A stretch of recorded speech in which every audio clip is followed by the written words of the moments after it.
Welcome to This Week in East Brunswick. Tonight we'll stop by Farrington Lake to see what some younger residents are doing to clean up the environment. And we'll see how others are sprucing up school property with trees and tulips. But first tonight, the race for 3 township council seats is heating up, and we'll have excerpts from a recent forum. Also, seniors celebrate Halloween. And Pegi Ballister House shows how to store elephant ears for the winter. All this and more, including information about a new program of recognition in the East Brunswick Public Schools. And Adrian Eisner, East Brunswick's Consumer Affairs Director, cautions viewers about 900 telephone numbers. But first, next week on Channel 8, residents will elect 3 candidates to the Township Council next Tuesday, November 6th. Be an informed voter. Watch profiles of the Democratic candidates Monday night at 7. And at 7:45, profiles of the Republican candidates. At 8:30 Monday night, hear how the candidates respond to questions posed by local newspaper reporters. After the polls close on Tuesday, tune in to Channel 8 for the earliest election results. Also, next week on Channel 8, Lenore Kulik gets the week off to an energetic start with Power Aerobics. That's on Look Great, Feel Great, Monday morning at 10. Scary stories for preschoolers are offered Monday morning at 10:30 on Stories from the Library. And at 7:30 Tuesday night on You and Your Money, Paul Hansen and his guests examine the rising cost of medical care. Business Bylines with John Bunyan follows at 8. Wednesday night at 7:30, Spotlight on Education focuses on mathematics from kindergarten through high school. And at 8 o'clock, Stuart Davis investigates different ways teens can travel abroad on 18. This Week in East Brunswick returns at 7 and 8 Thursday night. And at 7:30 Thursday night, Ken Shalhoub finds out about recent changes in family practice with Doctors Fine, Geller, and Nee on Let's Talk Health. For sports updates, regularly scheduled recasts, and local information, check the Channel 8 Community Bulletin Board. On Tuesday night, candidates running for Township Council appeared on Channel 8's Live Candidates Forum. Maureen Prusak from the Sentinel, Frank Diamond from the News Tribune, and Jennifer Hutchinson from the Home News posed questions to the candidates while moderator Regis Sloan kept the ball rolling. This evening, you, the citizens of East Brunswick, will be afforded the opportunity to meet 6 of your fellow citizens who seek to represent you on the Township Council. Finally, I'd like to say that I've been to Township Council meetings for over 2 years, attending every week. I am prepared to serve you, and I will be ready the day I'm elected. Thank you very much, and I appreciate the opportunity for presenting my views and for asking for your support. I believe in listening to people, hearing what they want, getting all the information possible, and making informed decisions. I pledge to work together with the mayor and all councilmen and women for the betterment of East Brunswick so that we can make it the place we all want to call home. I need my running mates Matt Corton and Randy Solomon on the council with me so that we can truly establish and reestablish open, compassionate, and expertise government to the people of East Brunswick. We're being taxed enough. We want to keep East Brunswick affordable for our senior citizens, our young couples, our middle-aged people, young and old alike in East Brunswick. Additionally, the Hudak-Clark-Zarnowski team will continue stable government and continue a stable tax rate in this town if you elect us on November 6th. My opponents are merely the same old stuff who have no regard for you, the citizens, because they have never planned for you. You, the voters, have an opportunity to plan for your tomorrow. You can plan starting on November 6th by deciding to vote for a person who has shown his sincerity, his interest, and his ability. We are at the crossroads, and we have to get the best qualified candidates for the job, and I believe that Dave Zarnowski, Tom Clark, and Joe Hudak will satisfy the needs of this community.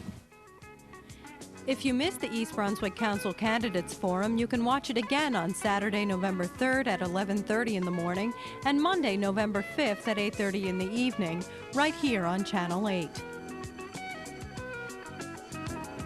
As you and I drive around East Brunswick, it becomes quite obvious. that during the construction boom of the 70s and 80s, a great deal of land was bought up and developed. Well, we still have open space in East Brunswick, and we have a chance to ensure that we'll always have it by encouraging our township to buy that land now, to bank it for the future, and then when the next construction boom occurs, we won't have to worry about open space will be left for our children and our grandchildren to enjoy. If you agree with me, you think that's a good idea, then please, on Tuesday, November 6th, join me at the polls and vote yes on the open space referendum. Its passage will ensure a wonderful quality of life for future citizens of East Brunswick. Hi, I'm Sandy Horvath. This is Shirley Reed. We're science teachers at East Brunswick High School, and we're co-advisors of a group called S.A.V.E, Students Against Violating the Environment. We're here today at Farrington Lake to tell you about two major projects that we would like the community to get involved with over the next 2 weeks. Behind us are a bunch of our club members, the ones that are the most active people. Our club includes about 200 or 300 of the high school students, and we've been having cleanups around the town for about 2 years now. Last Saturday we came out to Farrington Lake specifically because the lake is down right now. There's a dam that's being repaired and the lake is receded out quite a bit, which some of the shots will show you later on. And what we're trying to do is right now go along the banks of the lake and pick up all the litter that's accumulated over the years. And last week we had about 33 people out, all club members. There was one community member, I should mention that. And what we want is on November 4th, and that's why I'm holding this sign up in front of you here, on November 4th, we want the community to come on out. We want to organize about 100 to 200 people and have a massive cleanup of Farrington Lake while we have this opportunity. The next time that the lake would be down might be years from now, so we really are appealing to the community to come on out and help. There have been many people who have written editorials about how the litter is unsightly and that the town should do something about it. Well, we can't depend upon the town. You people have to take things into your own hands and come on out and help us. We're going to be out here from 1 until 4 in the afternoon. We'll have stations set up all along the lake, and we're going to try to clean this place up as well as possible on that day. If you need any information about it, you will be hearing it over the next week on Channel 8 and in the newspaper and so on, but you can call the phone number that's down below here.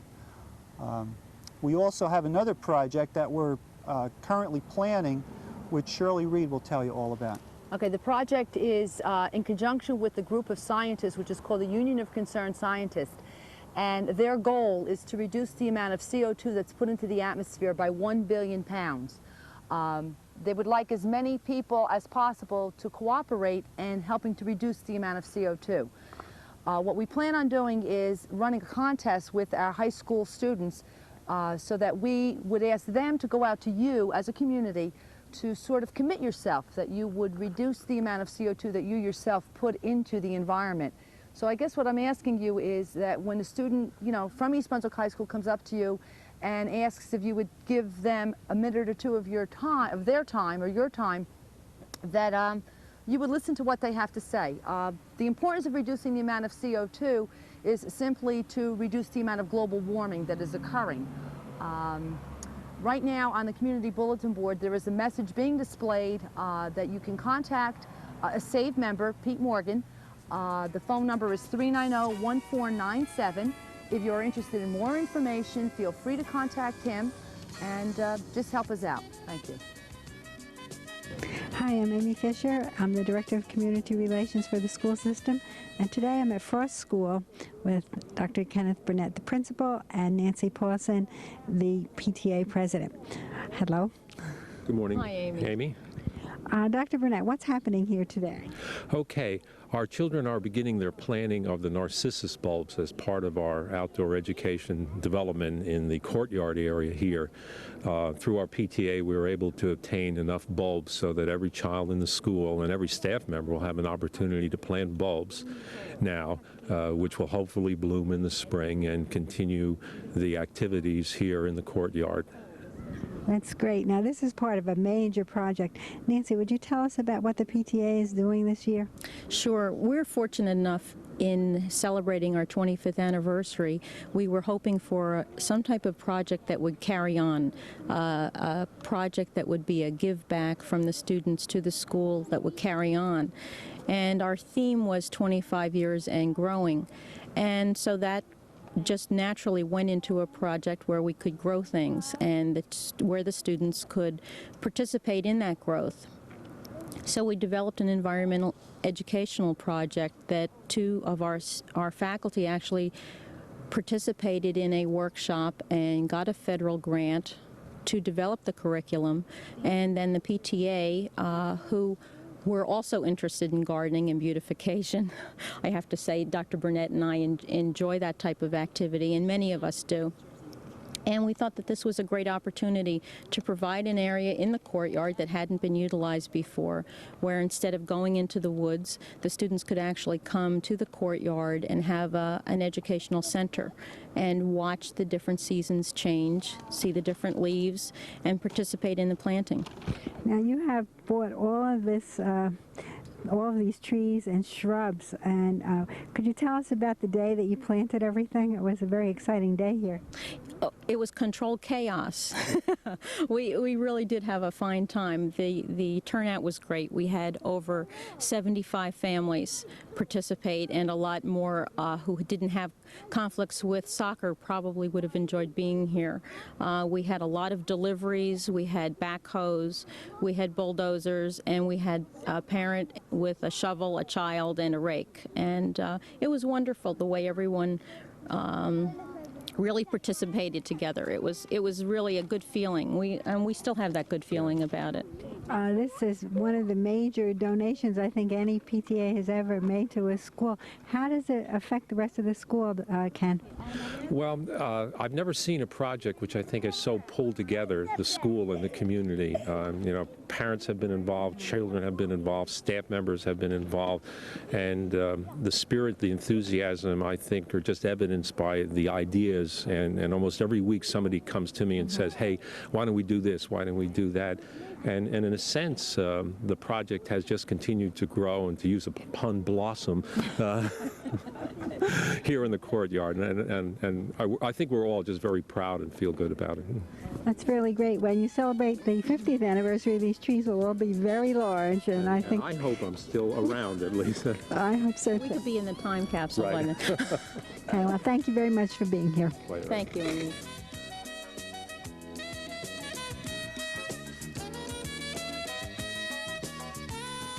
Hi, I'm Cynthia Schachter, and this is the East Brunswick Senior Center. We're having our Halloween party today with costumes of the 30s and 40s to remind us of the days when we were teenagers.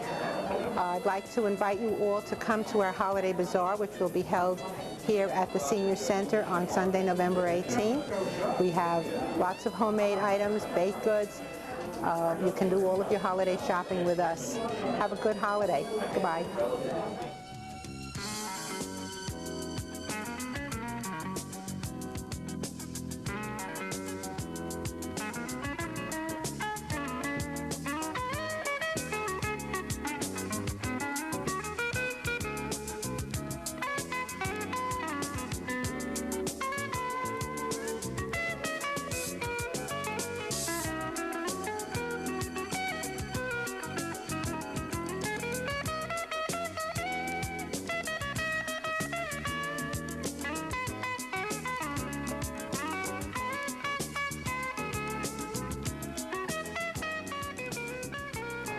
Hi, my name's Rich Whalen.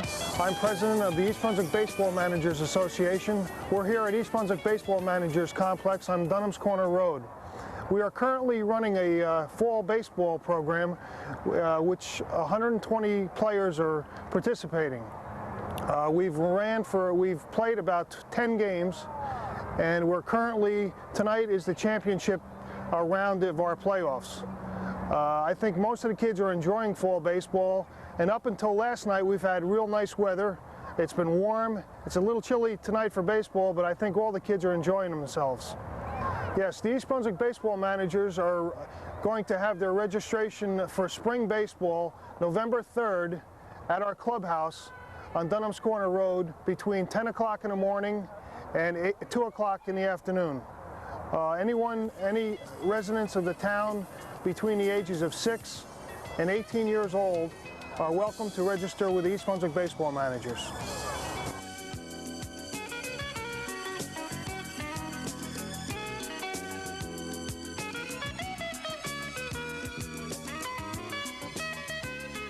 Hi, I'm Amy Fisher, and I'm the Director of Community Relations for the school system. Today I'm in the studio with two distinguished people, Dr. John Kopko, our Superintendent of Schools, and Dr. Frank Gardella, our Math Supervisor. Dr. Kopko, you've initiated a new program related to various areas of the curriculum.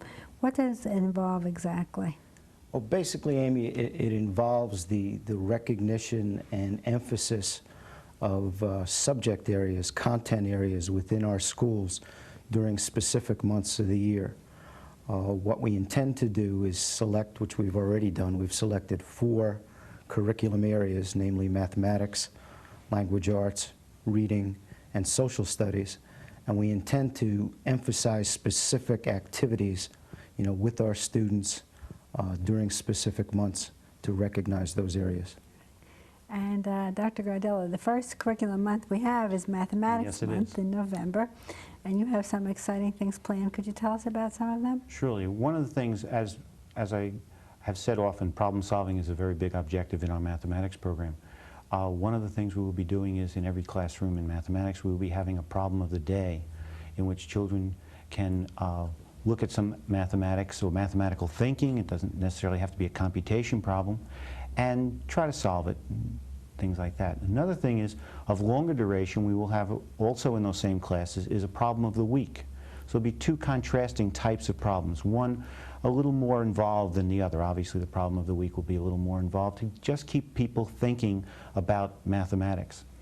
A third area is we're going to have a bulletin board display in the lobby of each of our schools, so that as the students enter at the beginning of the day and as we have visitors into our schools during the month of November, they will understand that we are really focusing on mathematics.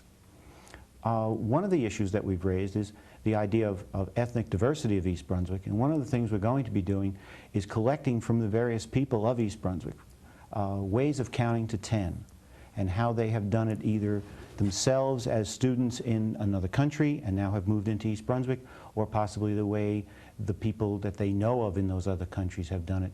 We'll be collecting these by students and distributing these so that other students can see how the many diverse ethnic groups that we have simply count to 10. Okay? And one last thing is we are going to be asking for people for a library display, to have textbooks that they've used from other countries in other languages on display so that our East Brunswick residents can see how mathematics, although some of the words may look different in the book, much of the symbolism you will be able to understand, making mathematics the universal language. That sounds really interesting. Thank you. Dr. Kopko, you plan also to have the principals and the Board of Education involved in these curriculum months. How will that work? Right, what we're attempting to do is to heighten the awareness of our principals and also the members of the Board of Education in these specific curriculum areas. What each of the supervisors will be doing for the principals is conducting an actual training session where they will be covering the various things which students study in the actual K-12 curriculum with all of the principals. And they will also be discussing with the principals the various teaching techniques and observation methods which they utilize in observing a specific content-oriented area. The supervisors also will be making presentations to the Board of Education regarding, again, those specific curriculum areas and what actually we have currently in East Brunswick. Great. Well, thank you both for being here. We also want to thank the places in town that are making their meeting rooms available to the school system free of charge for these curriculum meetings for principals. They include the New Jersey Turnpike Authority, the Ramona Renaissance, the Sheraton, and of course our favorite place in East Brunswick, the East Brunswick Library. So we thank everybody. Looking ahead, January will be Language Arts Month, March will be Reading Month, and May will be Social Studies Month. So we invite our audience to participate in the programs, and we hope you enjoy them. Thanks for watching.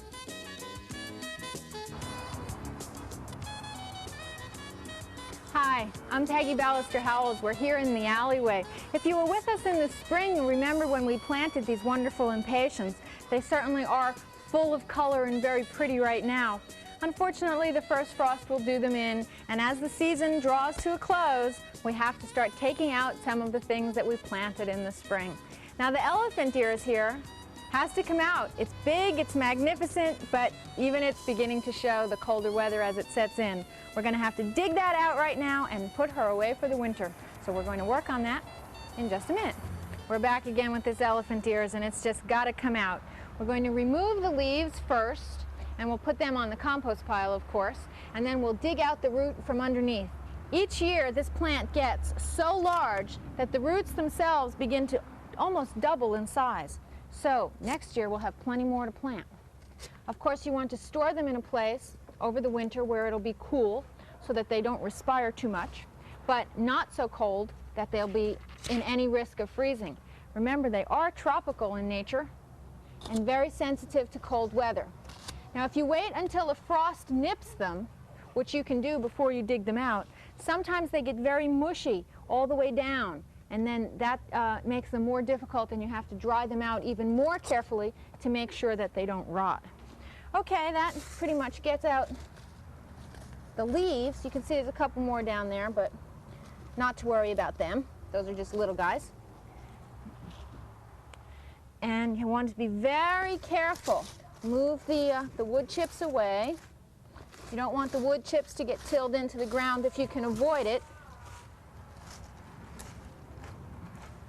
They will rob the nitrogen from the soil, and they decompose very slowly.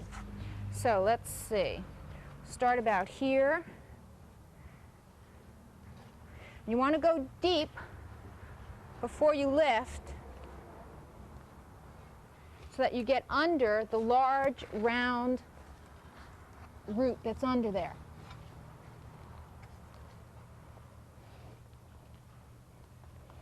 These are very tough plants. It seems like every year I always throw a few of the tubers away in the spring thinking that they're not going to grow, and faithfully they end up growing in the compost pile. Okay, we want to get underneath there. I think we can get it this time. Okay. Now this breaks apart nicely into two clumps. Got some healthy worms in there. Now what I'm going to do with this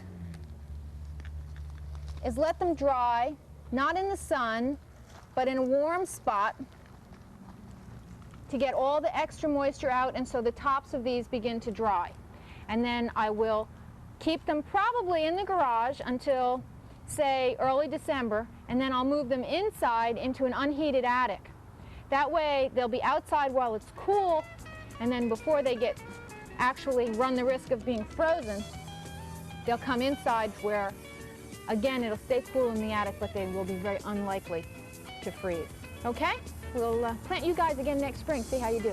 See you here next time in my backyard.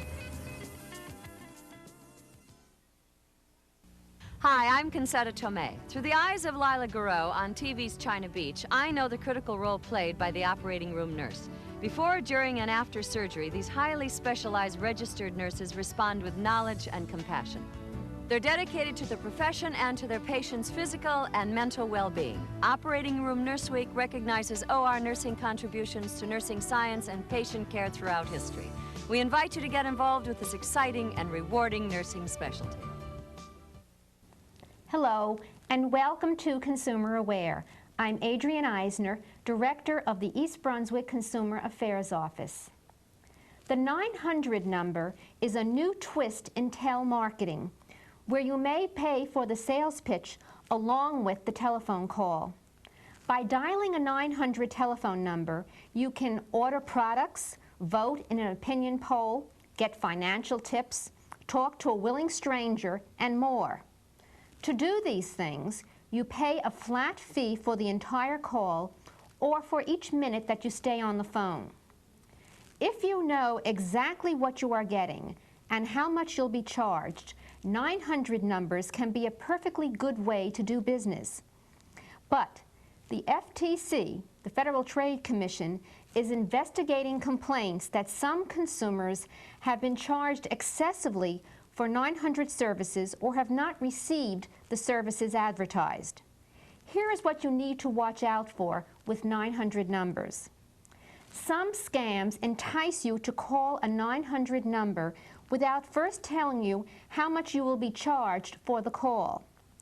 Some 900 numbers may disclose a cost per minute, but not reveal that you must listen for many minutes to hear all the information. Some scams promote 900 numbers for job or housing information.